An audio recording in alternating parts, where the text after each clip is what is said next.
ભરૂચ જિલ્લામાં મહિલા cyclist Shweta વ્યાસને cycling તથા શારીરિક પ્રવૃત્તિ દ્વારા લોકોને પ્રોત્સાહિત કરવા માટે સતત પ્રયત્નશીલ રહેવા બદલ ભરૂચ જિલ્લા વહીવટીતંત્ર દ્વારા વિશ્વ મહિલા દિવસ નિમિત્તે સન્માનિત કરવામાં આવ્યા। આ ઉપરાંત ભરૂચના મહિલા સાયકલિસ્ટ શ્વેતા વ્યાસને 2022માં નારી શક્તિ એવોર્ડ તથા ઇન્ડિયન સ્ટાર એવોર્ડ મેળવી ચૂક્યા છે।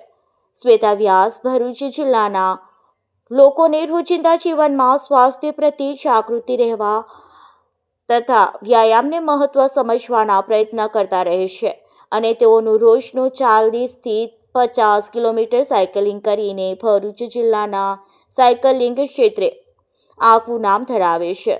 આ ઉપરાંત શ્વેતા વ્યાસ 4 થી 5 વર્ષથી ભરૂચ જિલ્લામાંથી પસાર થતા દરેક ટ્રાવેલ્સ જેઓ ભારત ભ્રમણ કરે છે તેમનું સ્વાગત કરે છે અને તેમને પોતાનો ટાઈમ આપી અને એમનું પ્રોત્સાહન વધારે છે। આ ઉપરાંત શ્વેતા વ્યાસ ભરૂચ જિલ્લાના પ્રથમ મહિલા સાયકલિસ્ટ છે જેઓને 200 કિલોમીટરથી લાંબી સાયકલ રાઇડ કરી અને આંતરરાષ્ટ્રીય કક્ષાએ આપણા ભરૂચનું ગૌરવ વધાર્યું છે।